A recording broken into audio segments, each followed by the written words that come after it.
اور نہ جانے کتنے علماء دین، علماء ربانیین نے نقلاً بعد نقل، سینہ بسینہ سرکار مدینہ کی اس حدیث کو آج ہمارے سینوں میں اتار دیا. اور وہ حدیث پاک یہ ہے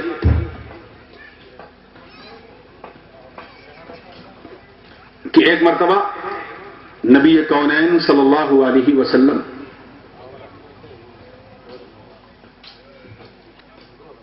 اپنے چند اصحاب کو جمع کر کے، توجہ رہے آپ کی تاکہ یہ بات اگر دماغ میں فٹ ہو گئی تو پھر ہر بات فٹ ہو جائے گی.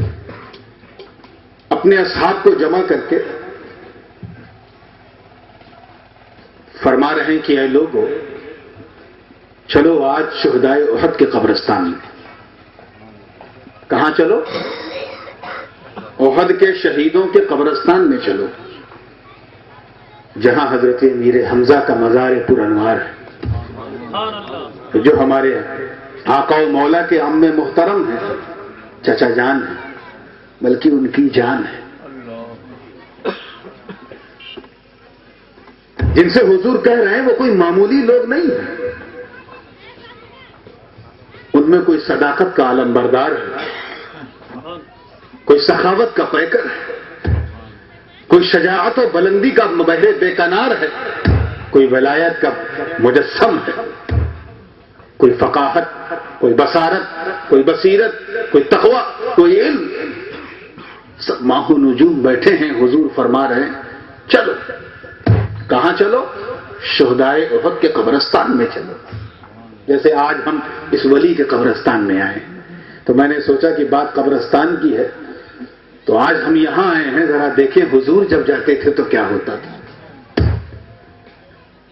اس قبرستان میں جہاں شہیدوں کے مزارات ہیں وہیں سید الشہداء امیر حمزہ کا آستانہ بھی ہے، جو سعودی آتنکواد کے زیر اثر آج بالکل برابر ہو چکا ہے.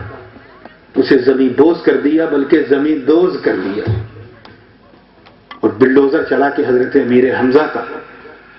وہاں تو غزوہ احد میں صرف امیر حمزہ کا کلیجہ چھلنی ہوا تھا، یہاں تو ان کی مزار کو بھی چھلنی کر دیا گیا. مگر اس وقت جبکہ قبر ہے، سب کچھ ہے، حضور تشریف لے جا رہے ہیں. پوچھنے والے نے پوچھا سأل سائل یا رسول اللہ فداک ابی و امی صلی اللہ علیہ وسلم لماذا نحن نذهب هناك، ہم وہاں کیوں جائیں؟ پوچھنے والے اس زمانے میں بھی تھے، لیکن پوچھنے کا مقصد کچھ اور تھا. کچھ جاننے کے لیے پوچھتے تھے، کسی کا ایمان چھیننے کے لیے نہیں. آج تو چھیننے کے لیے پوچھا جاتا ہے. اے نبی ہم وہاں کیوں جائیں؟ آج کوئی خاص دن ہے؟ اتنے دن ہو گئے آپ نے کبھی نہیں کہا چلو احد کے قبرستان میں چلو. احد کے قبرستان میں آپ تنہا چلے جاتے تھے، اکیلے چلے جاتے تھے. زیادہ سے زیادہ کبھی ابو بکر کو ساتھ لیا تو کبھی عمر ابن خطاب کو ساتھ لیا، اور دل چاہا تو کبھی ایک ہاتھ میں علی کا ہاتھ پکڑا، ایک میں فاطمہ کا، کندھے پر ایک طرف حسن ہے ادھر حسین ہے، لے کے چل پڑے آپ. مگر آج پورے انصار و مہاجرین کو لے کر، پورے مدینے والوں کو لے کر آپ جا رہے ہیں. بات کیا ہے؟ یا رسول اللہ آپ پر میرے ماں باپ قربان، لماذا نحن نذهب، ہم کیوں وہاں جا رہے ہیں؟ صلاح کے غیرت دار سنی اپنے نبی کی شان جاہو جلال پر جتنا واری ہو کم ہے، جتنا قربانی دو کم ہے. مصطفیٰ گویا ہوتے ہیں، فرماتے ہیں سن میں روز تو اپنے گھر والوں کو لے کے جاتا تھا. توجہ چاہوں گا اس جملے پر، دیکھیں کتنے لوگ سمجھتے ہیں.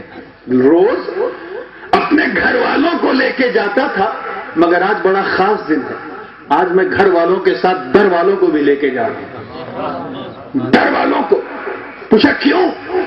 کہا الیوم استشہد شہداء احد، آج وہ دن ہے جس دن شہدائے احد شہید ہوئے، یعنی آج ان شہیدوں کا عرس ہے. توجہ چاہوں گا، آج کے دن کو معمولی دن نہ سمجھیں. آج میرے چچا امیر حمزہ کا عرس ہے، آج شہدائے احد کا عرس ہے، آج ایک سال پورا، آج ان کی برسی ہے. حضور تشریف لے جاتے پہنچے. راوی بیان کرتا ہے انہو قرأ ما تیسر من القرآن، حضور نے قرآن پاک سے وہ سب کچھ پڑھا جو انہیں پڑھنا تھا. دعا کے لیے ہاتھ اٹھایا، دعا مانگنے لگے، صحابہ کہہ رہے ہیں آمین.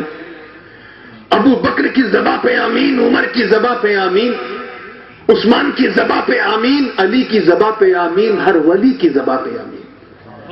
حضور دعا مانگ رہے ہیں. دعا مانگتے مانگتے دعا ختم ہو گئی، بات ختم. حضور نے وہیں پر ممبر لگوایا. قبرستان میں جیسے ہم نے یہاں ممبر لگوایا ہے تو جہاں ممبر ہے اتنا دور قبرستان نہیں ہے. یہاں سے لے کے وہاں تک قبرستان کی پراپرٹی ہو سکتی ہے مگر اس کے نیچے کوئی قبر نہیں ہے. مگر وہاں حضور نے قبرستان میں ممبر لگوایا ایسے ہی جیسے ہم نے لگایا. صحابہ کو بتایا ممبر رسالت تو مصطفیٰ جان رحمت براجمان ہیں، خطبہ دے رہے ہیں. پہلے اپنے رب کی حمد بیان کی، پھر اپنے ذاتی فضائل بیان کیے، پھر جو دینا تھا امت کو وہ دے دیا، جو کہنا تھا وہ کہہ دیا. بات ختم ہو گئی. سنی اچھل پڑے، صحابہ کھیل اٹھے، برجستہ کہنے لگے اے مصطفیٰ جان رحمت، آپ پر میرے ماں باپ قربان، چاہے جان رہے یا جہان، ہم اب امیر حمزہ کا عرس نہیں چھوڑیں گے. ہمیں یہی تو عرس کی اجزائے ترکیبیاں ہیں. عرس میں ہم کرتے کیا؟ نعتیں پڑھتے ہیں، منقبتیں پڑھتے ہیں، قرآن کی تلاوت کرتے ہیں، نظر و نیاز پیش کرتے ہیں، چادر و گاگر اپنے طریقے سے پیش کرتے ہیں، خطبہ دیتے ہیں، تقریریں کرتے ہیں. یہی تو حضور نے کیا. ایسا آیا اور اس کے آس پاس اور دور دراز سے آج نظام شیراز کا فیض حاصل کرنے والے سنیوں، اے خوش بختوں، اے غوث و خواجہ کے شیدائیوں، اے مصطفیٰ کی محبت سے اپنے سینے کو عشق رسالت کا مدینہ بنانے والوں، اے خوش نصیبوں، توجہ چاہوں گا جملہ پھسلنے نہ پائے، اے خوش بختوں، ذرا خیال کرو، تصور کرو، اس بات کو امیجن کرو، توجہ دو کہ سرکار مدینہ اپنے غلام کا عرس کرنے آئے ہیں. عرش دیکھ رہا ہے، مصطفیٰ عرس کر رہے ہیں اپنے غلام کا. فرش دیکھ رہا ہے، مصطفیٰ عرس کر رہے ہیں اپنے غلام کا. کہکشاں دیکھے، کروٹیں دیکھے، سمندر کی موجیں دیکھ رہی ہیں، پہاڑوں کی بلندی دیکھ رہی ہے، ستاروں کی قندیلیں دیکھ رہی ہیں، عالم جمادات دیکھے، عالم حیوانات دیکھے، عالم رشک و تر دیکھے، عالم خشک و بر دیکھے، عالم شجر و حجر دیکھے، سب جھوم رہے ہیں. امیر حمزہ کی قسمت پر رقصہ ہے، حیرت زدہ ہے. یاد رکھو امیر حمزہ سید الشہداء ہے کہ نہیں، اماموں کے امام ہیں کہ نہیں، مگر مصطفیٰ کے غلام ہیں. شہیدوں کے سردار ہیں مگر نبی کے غلام ہیں. ابو بکر کا وقار ہے مگر نبی کے غلام ہیں. علی کی ذوالفقار ہے مگر نبی کے غلام ہیں. قوت پروردگار ہیں مگر نبی کے غلام ہیں. عیش و قرار ہے مصطفیٰ کے غلام ہیں. ارے مصطفیٰ جان رحمت کی کھلی للکار ہیں مگر نبی کے غلام. توجہ، غلام کے مزار پر امام آیا ہے، غلام کے مزار پر امام آیا ہے، عرس کر رہا ہے، قرآن کی تلاوت کر رہا ہے. ارے سنیوں، ان جاہلوں کو بتا دینا، توجہ چاہوں گا، ان جاہلوں کو، ان بے خبروں کو، ان دہشت گردوں کو بتا دینا کہ جب میرا نبی، توجہ چاہوں گا، میرا مصطفیٰ جب امام ہو کر اپنے غلام کا عرس منا سکتا ہے تو اگر ہم غلام اپنے امام اور اپنے پیر کا عرس منائیں تو کیا غلط ہے؟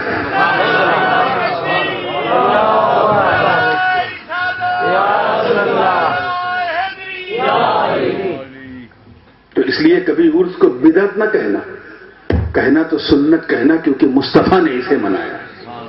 تو عرس میرے مصطفیٰ کی سنت ہے اور اتنی پیاری سنت ہے کہ اس میں اتنا زبردست اہتمام کہ صحابہ اور شہدائے احد کی پہلی برسی کو بھی حضور نے نہیں چھوڑا. اور ہنوز وہ سلسلہ جاری ہے.